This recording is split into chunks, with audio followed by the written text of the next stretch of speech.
So we're here today, self-realization in the Enneagram.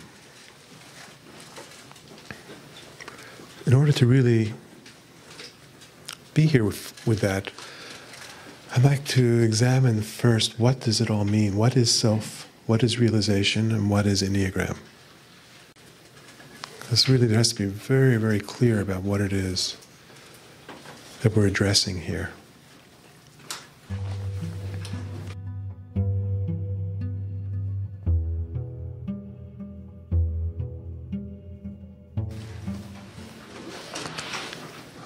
Most people never really ever question what self is.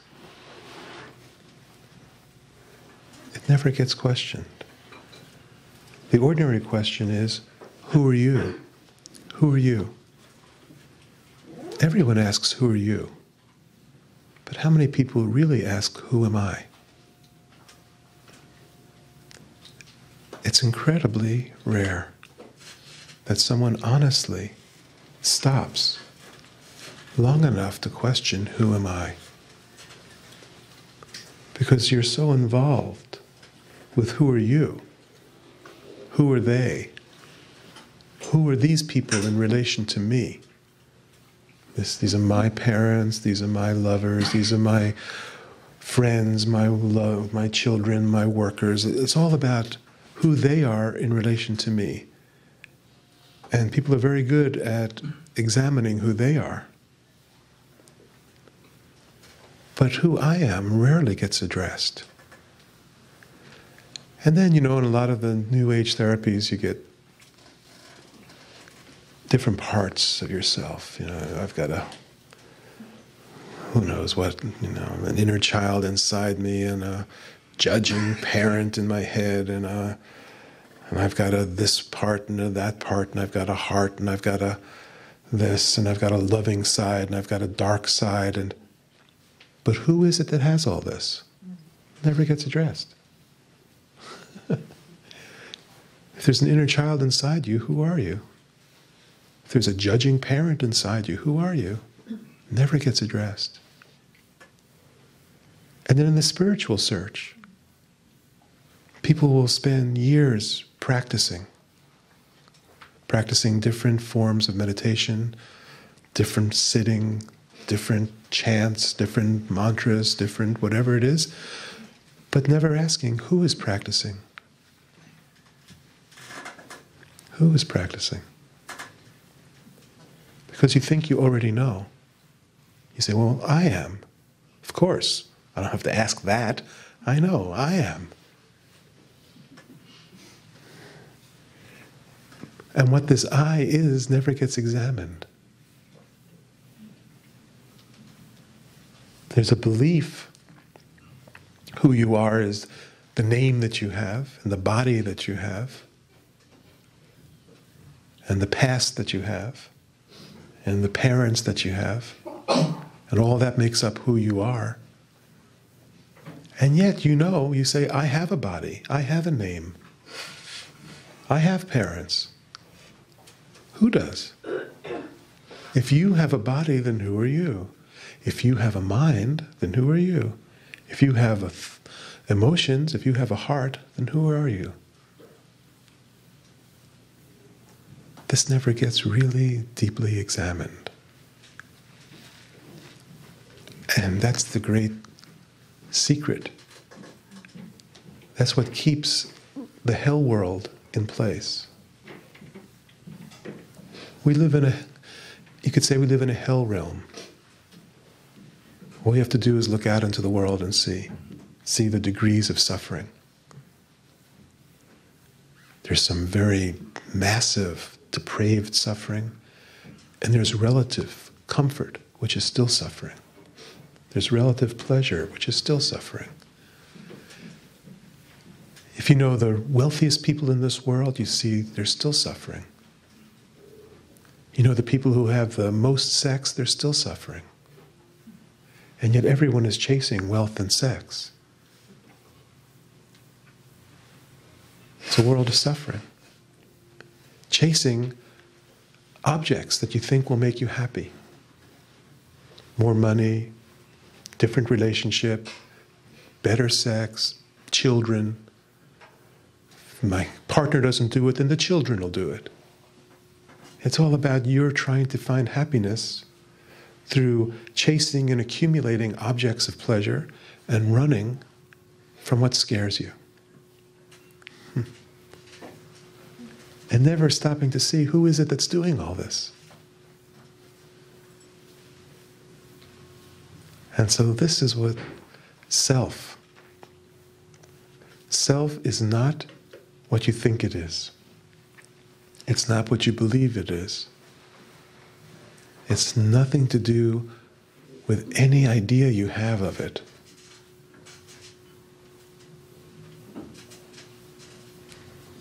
And yet it's possible to realize it. Until you know yourself, you're ignorant. No matter how much information you collect. And ignorance is the root of suffering. So until you know yourself, you're suffering. Now some people may not even be aware of their suffering. They're so numb to it. They're living on such a shallow level that if you live shallow enough, you can be so involved in your activities that you don't have to notice the suffering of your life. But if you are living anywhere deeper underneath the superficial, day-to-day chasing, you know there's suffering. The suffering, the root of suffering is ignorance. The root of ignorance is not knowing yourself. It's very simple. As long as you don't know yourself, you're chasing something else for pleasure. And you're running from something else out of fear. So by self, I don't mean your body. I don't mean your thoughts. I don't mean your emotions.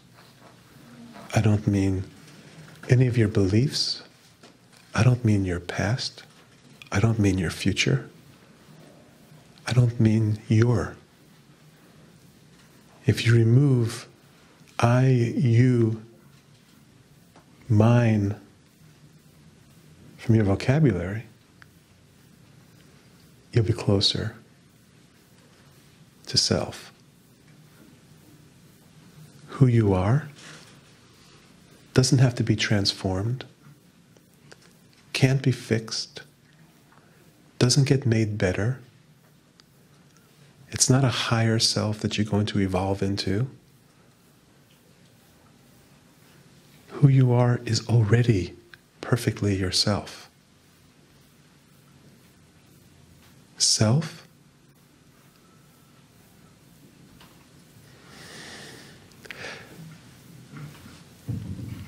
can't be spoken about.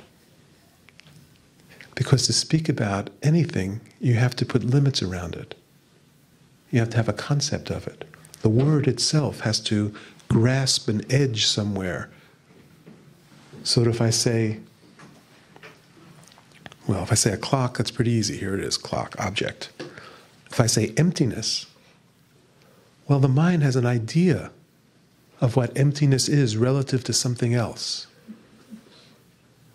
In order to think emptiness, there's an idea of what's empty, where.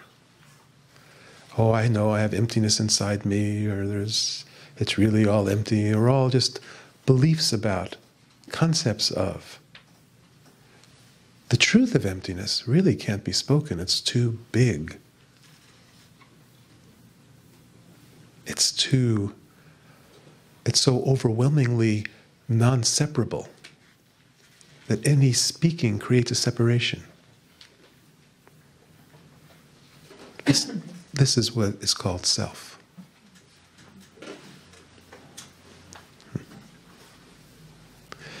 You know, in Hebrew, you're not allowed to say the word of God,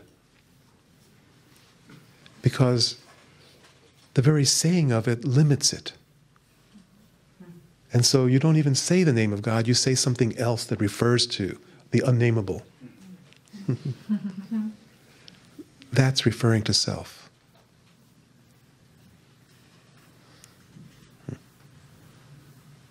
And out of this first comes the Word. And out of the Word comes the universe. Out of the universe, this appearance of multiplicity. The appearance of lots of little pieces. And you believe you're a little piece of meat somewhere that exists for a very brief moment of time. But you see, in order to even see the world as discrete objects, in order to see lots of me and lots of others, you have to see a very, very narrow part of the visual field. The visual field, I saw a National Geographic once that showed us the possible spectrum of light, and it opened up to a double fold, and the spectrum of light was out from to here to here. In this little tiny band is what humans see. We see this little piece. If you saw a little piece out, you'd see X-ray and infrared. And if you saw a little piece out, then you'd start to see gamma rays and delta rays and different cosmic rays, and you'd start to see ultraviolet and all the different levels of spectrum of light that is here right now that is not being seen. By not seeing the full spectrum of light, by narrowing in on a little tiny piece of it, we call that reality.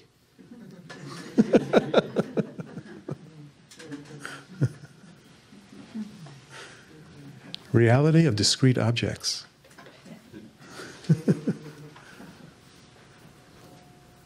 It's a trance. It's a form of hypnosis. When you have, even for a moment, true vision, without the trance, you see the light of the totality that is brighter than any sun. You see the truth of the situation, that there is no separation. There are no separate entities. This is yourself.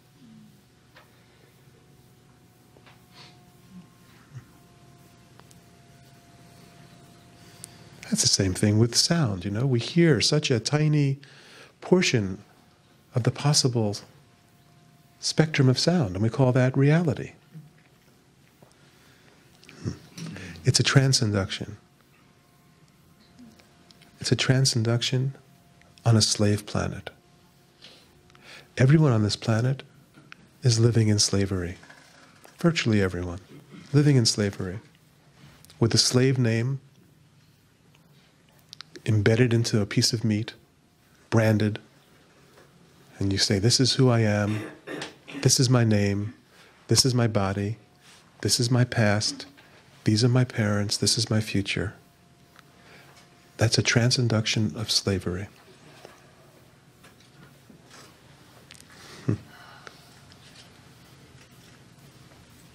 To wake up, to see the truth, is the willingness to leave. The willingness to leave the prison camp. But this has been so rare in our time, in our tiny, in the cosmic time frame, our tiny little human family. It has been so rare that when someone actually wakes up and realizes the truth of himself, it gets celebrated for generations. It gets turned into a religion.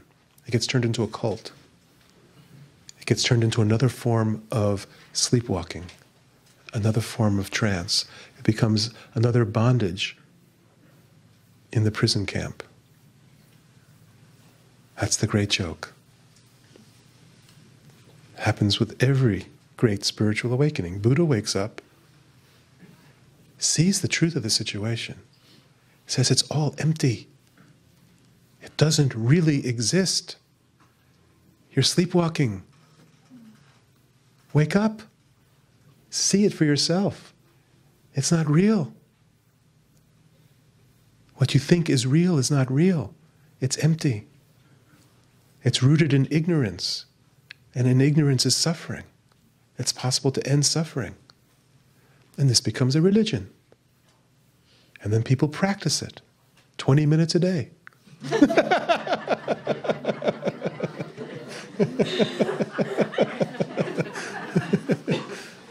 Those are the advanced ones. Most places you just, you go, you clap your hands a couple times, throw some coins, and pray for the Buddha to come and fix your life for you. Becomes, now the Buddha's in service of your life. Same thing with Jesus, Jesus wakes up. Wakes up. Says the kingdom of heaven is within you. I and my Father are one. This is the revelation. I and my Father are one. What does this mean? It means there's only one self. Only one. And what happens is, everyone stands around and goes, oh, he and his Father are one. And then it becomes another trance, another trap, another form of slavery. So now you can worship the one who once woke up a long time ago to save you from your sins.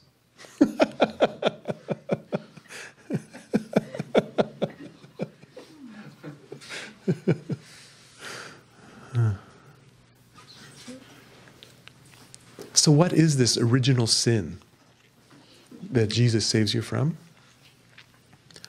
It's eating from the fruit of the tree of knowledge of good and evil, right? That's the first sin. Once you eat from the fruit of the tree of knowledge of good and evil, it's a sin because you're going against God. So now the mind says, I'm in control. I know what's best. I'm going against God. That's the setup. And then in eating from the fruit of the tree of knowledge of good and evil, you now have the duality of mind. This is right, that's wrong. This is good, that's bad. This is man, that's woman. Now, shame. And in the instant of shame, out of the garden, you've fallen from grace. Beautiful. Wonderful metaphor. And now the mind believes it's in control, it's God. The mind has now taken the seat of God. Right? And this is Lucifer, God's favorite angel, the bringer of the light, has now said, I'm in control. I know what's best. I know what's right and wrong. I know what should happen. I know what I need. I know what you should do. And we see the fruits of that. You look at all the suffering in the world. Look at any horror. Look at any rape. Look at any war. Look at any genocide. And it's all based on the mind knowing what's right. Knowing what should happen. Knowing who I am and who you are. And what you should do. And what I want. So this is the madness of egoic identity. And as long as you believe it's who you are, you suffer. And then the spiritual search is you try to bring in spiritual powers to help you be a better one of those. So then you've got your spirit guides and your angel cards and all your stuff that's working for you. God is now, you pray to God to do what I want. You pray to your angels and your stuff, make it the way I want it to be. And then you're so excited when it happens and hurt when it doesn't happen, as if there really is, as if God really does want to do what you want. Or God lets you down and doesn't do what you want. That's all. This is the madness of a chattering mind that has never looked to see, who am I? So, when I speak of self, I speak of what doesn't come and go, what doesn't change, what doesn't appear or disappear. If it comes and goes, if it changes, if it appears and disappears, if it's born and dies, we can call that illusion. Illusion means It appears, but it doesn't really exist. Any good illusion appears, but doesn't really exist. And this slave planet is only kept in play because everyone believes the illusion. When you're willing to wake up from the illusion, to discover yourself, you discover what doesn't come and go, what was never born and never dies, what always exists, which means reality. Reality, or what's real, is what is unchanging. You are what is unchanging.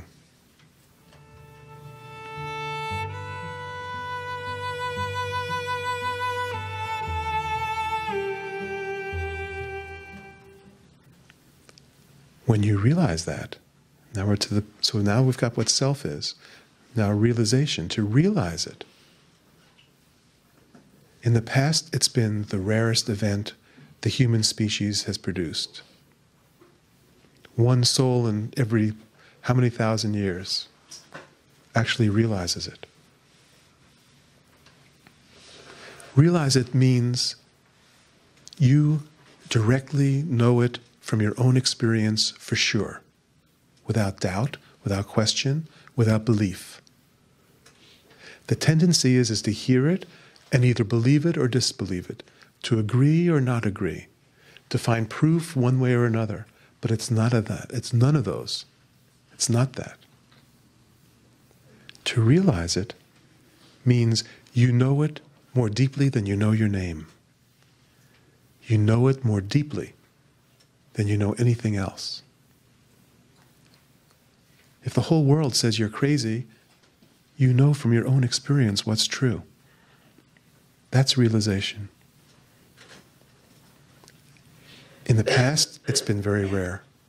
But now it's possible, through some grace, perhaps because it's the next evolutionary leap of the human species. I'd like to believe that that's what it is.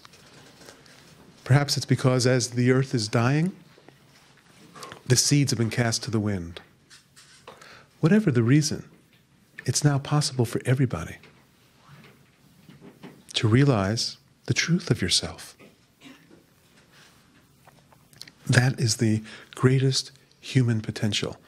That's the fulfillment of the human potential up till now, is to realize the truth of yourself. Whether this human experiment is going to succeed or not, who knows? We don't know that. Eventually it's going to die. Everything that is born dies. But if everyone were to wake up, that would become the new threshold. Life would start at a whole different level. That's what's meant by the end of history, really. And so you have to start with yourself. You start with the end of your personal history. And when you are finished with your personal history, which means you're willing to drop all identification of who you thought you were, then you can find out who you really are. And it's very possible. What keeps it so rare is the addictions. As long as you're addicted to what's not real, you can't turn away to what's real. So you can't, Jesus said, you can't go through the eye of a needle deal. All that means is you can't take your baggage with you.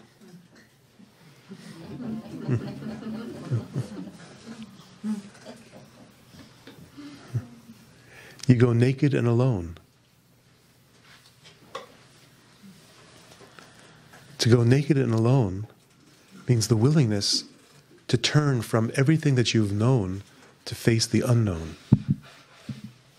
Because everything that you've known has not brought you self-realization.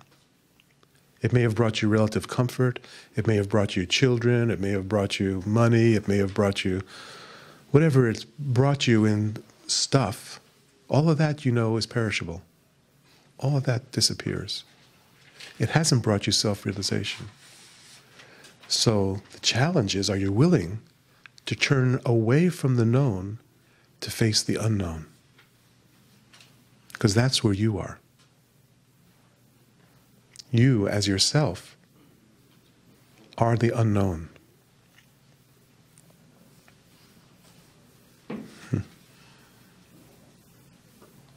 And it's possible.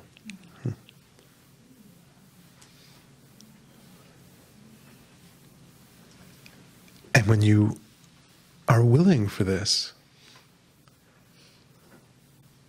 the willingness itself is so beautiful. See, the willingness to give up your addiction, and everyone is addicted to either fear or desire. Everyone is addicted to either staying safe or chasing pleasure. If you're willing to give up your addictions of fear and desire, this in itself is so beautiful. It is so loving that your true self can't resist you and comes and takes you from the other side, swallows you.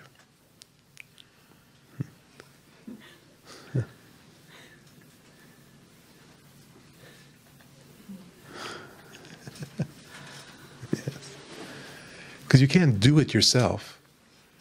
If you could do it yourself, there would still be a you doing something, getting something, and it's not that. That's that's the suffering.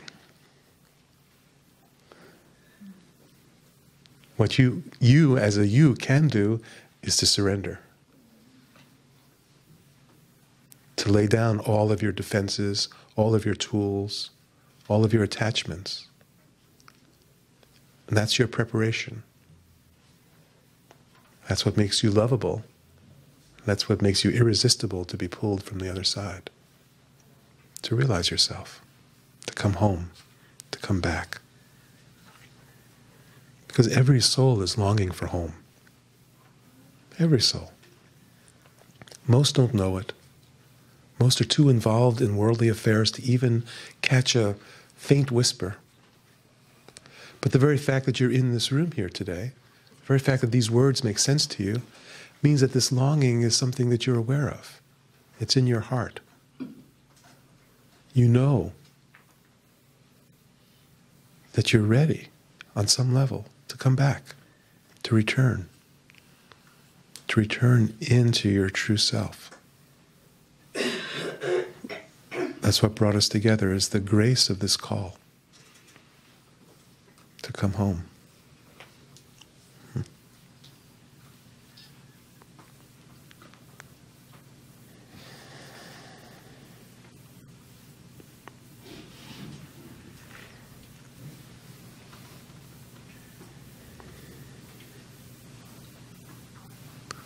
So to return home to yourself, there's a proper approach. And the proper approach is to prepare yourself. And the way you prepare yourself is simply by being honest with yourself. By telling the truth. By seeing where you've sold out. Where you're attached. Who you think you are, to examine and see if it's real. And this brings us to the function of the Enneagram.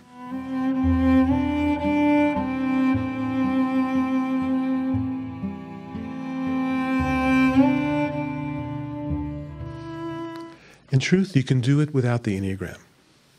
The Enneagram is not required for self-realization. All that's required for self-realization is the burning desire for self-realization. The burning, however you call it. You could say it's a burning desire for freedom, a burning desire for love, a burning desire for truth. However you name it, it's a burning desire for something transcendent of yourself, something unknown. That's all that's required. If you give rise to this desire, and you feed all your other desires into it. See, because from probably most people in this room, if I asked you what you want, Maybe you say, well, I want freedom, I want love, I want a better relationship, I want to have a better job, I want more money, I want. But if you take all of your wants and you put all your eggs in one basket, you reduce all your wants to one want, the desire for self, the desire for truth, just one want. Then you take this fragmented ego that has spread itself through a myriad of wants, and you focus it all in one direction. That's essential. See, self-realization can't be one thing on a list. It has to be the end of the list.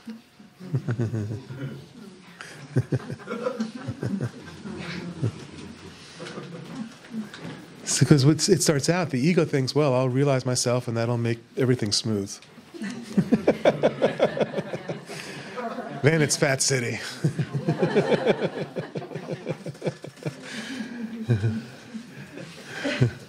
So that's the egoic idea of it, is it's going to become another prize of the ego.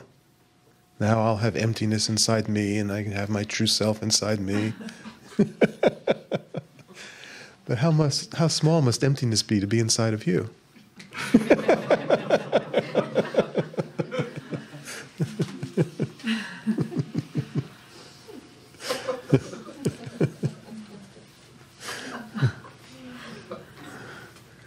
And so naturally, the acquisitive mind wants to capture love, capture self, capture emptiness, capture realization. That's okay. That's where it starts. But if you put all of your focus into one desire, so that it becomes the only desire, that starts the burning away of this egoic identity, this idea that you're a somebody, this idea that you're a piece of meat. As long as you're firmly entrenched in the idea that you're a piece of meat, you're just an animal on the way to the slaughterhouse. And you know, they find that barnyard music helps the animals stay calm on the way to the slaughterhouse. And so, in the most efficient way, what's happened here is this barnyard music has been internalized.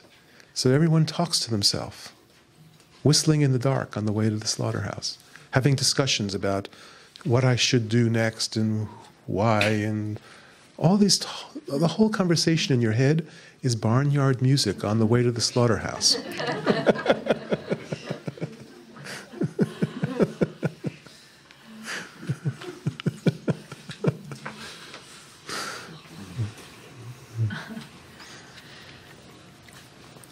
So the great function of the Enneagram is that it's a relative teaching. It's not the absolute truth. It's a relative teaching that has arisen in this particular time, in this particular psychology, as a medicine for this particular mind stream. See, at different times in the human evolution, different teachings arise that are appropriate and applicable to the condition of those times. The teachings then become encrusted and encapsulated and formalized and ritualized, and then become dead. And then they become worshipped. Then they're dead, and once they're dead, they're worshipped.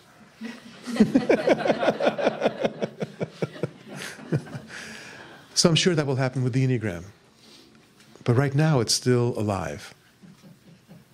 It's a wisdom mirror that you can look in to see the lie, to see who you're not, to see how you have falsely identified yourself mentally, emotionally, and physically. So that what you thought was uniquely you turns out to be a habitual robotic pattern that is being performed by millions.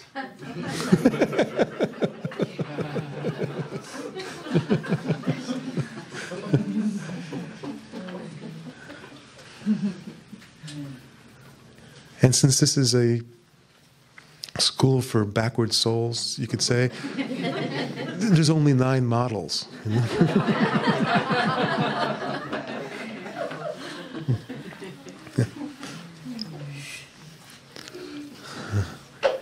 It's like 9 kinds of dogs. You know? So, you can take a little chihuahua and give it a permanent, but it will never be a poodle.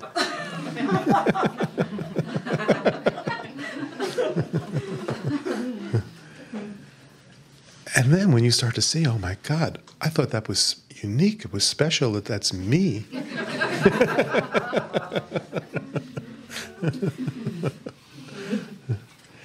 Then you can drop that and finding out who you really are. Like any great medicine, it's also a very strong poison.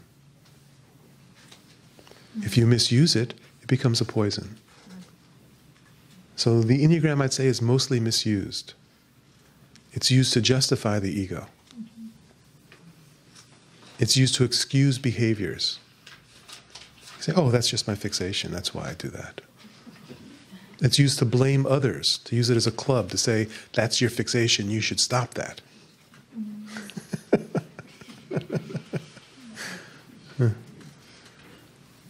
It's none of those. If there's someone seeing someone else's fixation and blaming them, that's your fixation. So, deal with it yourself.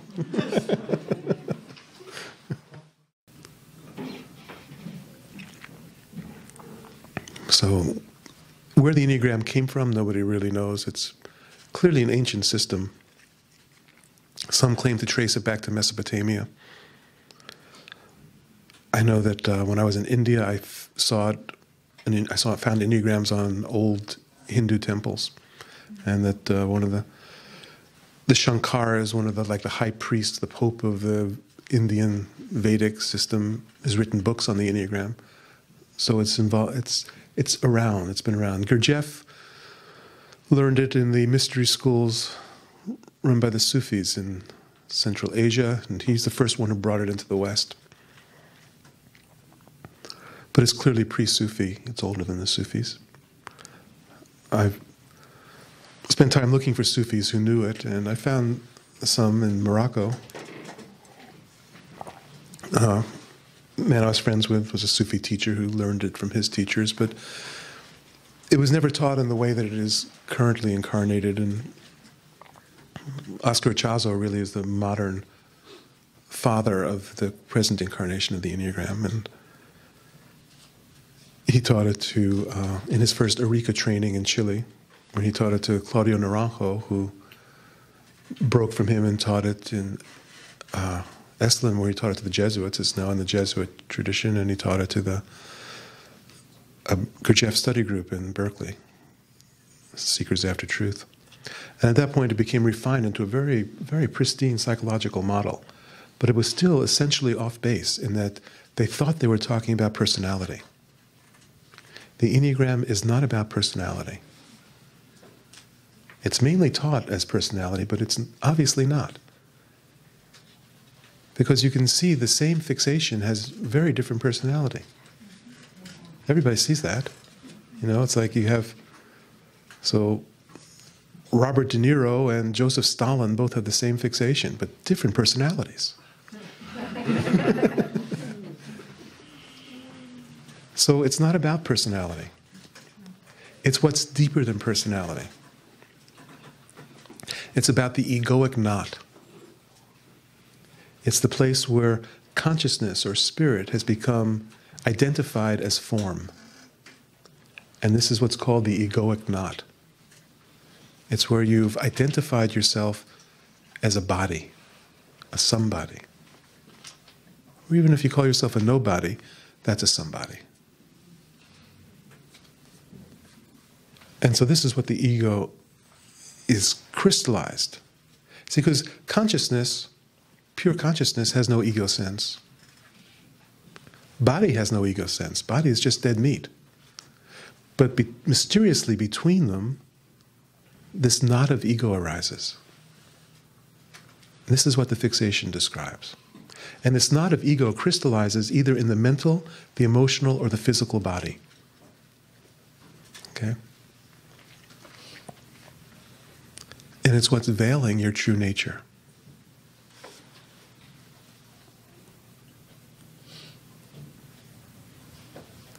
This concept of veiling, if we look at it, In the Hindu tradition, it's called the veils of Maya. So what a veil does is it throws something across the light so that you see through the veil and you see the shadows. What we call the universe is a veiling. You only see it because of the shadows. In pure light, there's no universe. In pure darkness, there's no universe. It's only in the shadow play, in between light and darkness, that the appearance of a universe happens. Because it's an illusion. It's a trick of consciousness. It's like a mirage. For any of you who have been fortunate enough to have been in a desert situation where you see a mirage, it really looks like there's water there. It looks real.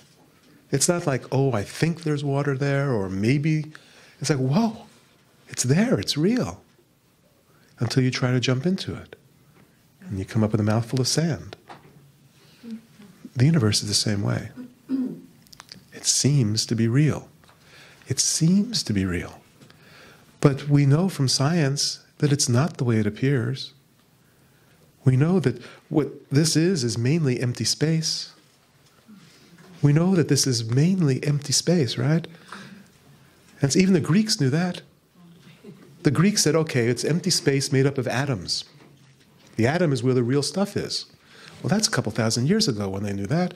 Well, then science looks at an atom and says it's mainly empty space. Then they look at it even closer and says it's either a particle or a wave depending on your point of view, right? And it's blinking on and off. It's an illusion. It's an appearance. It's a veiling. Your true nature is veiled by this knot of ego. And there are 3 veils of your true nature. Your true nature as self, while it's indescribable, unknowable, beyond language, we can attribute certain qualities to it. There's awareness, emptiness, love. These are the 3 essential qualities that we can say, true self, completely empty, completely aware. And when this empty awareness reflects on itself, it's love. That's your self. And the self is veiled, those 3 qualities of yourself are veiled by the physical, the emotional, and the mental body. So your true self is true being. True being is aware. That's the nature of being, awareness. The first veiling is the belief you're a human being. As long as you believe you're a human being, you're veiling your nature as true being. As long as you attribute the qualities of awareness to the meat body, when the meat body's gone, you're gone. This is the first veiling. It's the veiling of immortal being by the belief that you are a human being.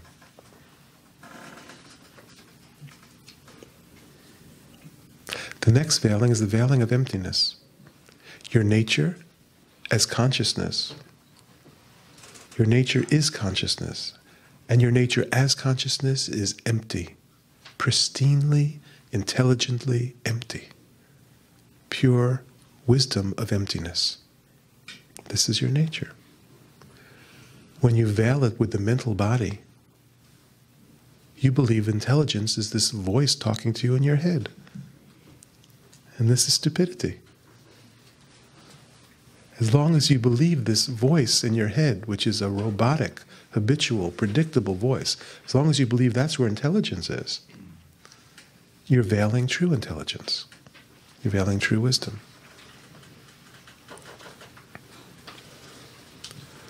And then your nature as love. Love is this pure, pristine, overflowing nectar. When you realize yourself, you realize everything so empty and so completely full. And the fullness is this overflowing love of yourself, as consciousness loves itself. This is veiled by the emotional body, which says, I need love. I'm needy. I want you to give me. This is how you veil yourself. So as long as you believe that you're a mental, emotional, and a physical body, as long as you act as if you are a mental, emotional, and a physical body, as long as this is what runs your life, you're veiling your true nature. You don't see the space. You don't see emptiness. It's like in this room right now. This room is empty space. But what is perceived are the bodies in the space. The space doesn't care. Bodies in the space, bodies out of the space. Room full, room empty, the space is still here. But as long as you're searching for the objects, you miss the space.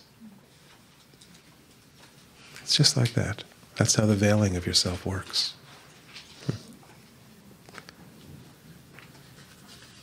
And the gift of the Enneagram is that it gives you the specific, predictable, habitual patterns of how you have sold yourself out for this. So people ask, is there free will? Not for fixation. As long as you're running as a fixation, there's no free will. All your choices are the choices of fixation. If you're running as a fear point, every one of your choices of your life is based on fear. Fear and security. Where you go to school, what job you do, who you marry, whether you have children or not, every choice will be based on fear and security. There's no free will there.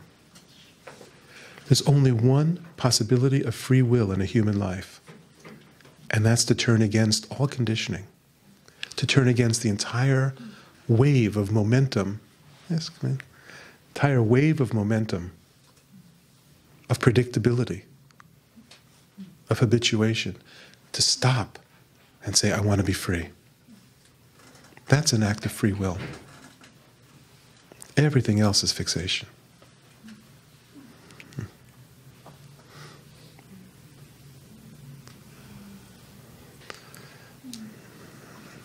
Yes, please. I know beyond doubt that I've been graced with this experience of the emptiness, the awareness. Yes. Several times. Yes. Actually, not from a burning desire, just from grace. Yes, from grace. There is an addiction to desire that has pulled me back. In other words, I guess I thought early in my path that once I was there, I would just be there. Yes. And yet, that's right. There's that string. There's that it's embarrassing in a way. It's quite natural. And of course, the thoughts arise, I want to go back there. Yes. And of course, there's no there. So I wait, and yet I perceive quite clearly that the Enneagram perhaps can be the point of the chisel. Yes. that intersects where this desire body or this pull yes. this is the string, the tug of war perhaps between the true self trying to envelop the small self that's still got a foot in the other camp. That's it. It's very Didn't end up like a question somehow. No, it's very, very clear, you know. And I'd say that's probably the majority of the people in this room have the same experience. I mean, it almost gives the game away because to a beginner, it's, oh, well, I'm going to get that. And it's. I don't want to be the person to say, well, once you get that, you're not done. You're not done. It's the beginning. Pardon? It's the beginning, not the end. Yeah. Yes. Now the real work. That's right. The real work comes. Yes. But see, now part of that also is because, as you said, it came from grace. Yes, absolutely. And so you really you hadn't given yourself fully. And so in that, there was still latent material that was running subconsciously. So here's my experience of this, because I had the same experience. With me, it was psychedelics. LSD showed me the truth. There's no doubt about it. And I've never wavered from that realization. And still, everything else started running after I came down. Because what happens in that moment of grace, everything parts. The truth is revealed. But what you didn't finish along the way down is there to show up on the way back. And so all the latent material has to arise. Now the possibility is, if you stay as you are when it's revealed through grace, everything that arises will then, if you don't move and re-identify with it, it will burn. This burning is called tapas in Sanskrit. It's the heat, it's a spiritual fire. It's bodhicitta is what this Buddhists call it. It's the burning up of vasanas. It's the burning of your latent subconscious material. However, the more common, as you say, is when it comes back up, you re-identify with it as if it's who you are. And then you suffer. You go, oh my God, this isn't what I want. How do I get back to what I know is true? That's very, very good. And yet in that experience of what I used to call an undifferentiated awareness. Yes. Where you're so delighted to see everything as it is. Yes. There is no shred. That's right. There's not a. That's right. Of course, I don't feel compelled to look around strenuously, to see if maybe there is. But just in the absorption of the experience, it's absolutely complete. In fact, it actually includes those things. That's right. Somewhere in there. Everything's included. Yes, everything's included. Really, everything's included. The horror is included. The desires are included. The bodies are included. Everything is included. And the pristine awareness of yourself is unblemished by anything.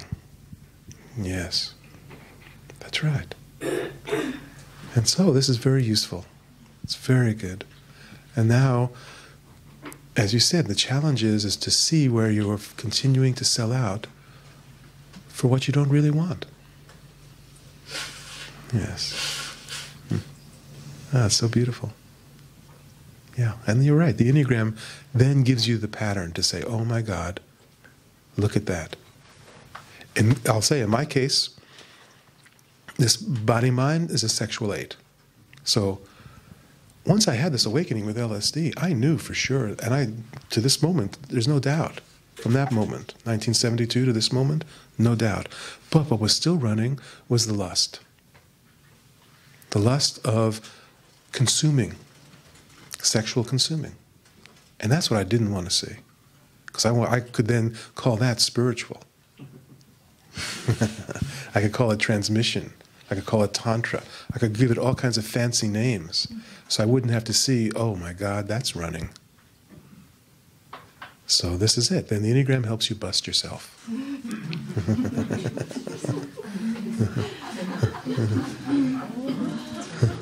Okay, wait, okay. So let me just finish with this. So there's the simplest, the most direct way is you look at the 3 animal drives that run the fixation. And you see how you sell out for survival, how you sell out for sex, how you sell out for power and relationship. And if you cut those, there's no fixation to run. Okay. Beautiful. Thank you so much. Through grace, you've tasted the sweetness of this silence. If you love it, you give your life to it. And in giving your life to it, you deepen into it. And as you deepen into it, it reveals itself beyond your wildest imaginations of what you think it is. And then more tests come. And the tests are more subtle, more tempting. And if you again are willing, you surrender more deeply. And you're drawn in more deeply into yourself. And this, as you said, is the beginning. It's the beginning of life. It's the end of slavery. Everything that came before, meaningless.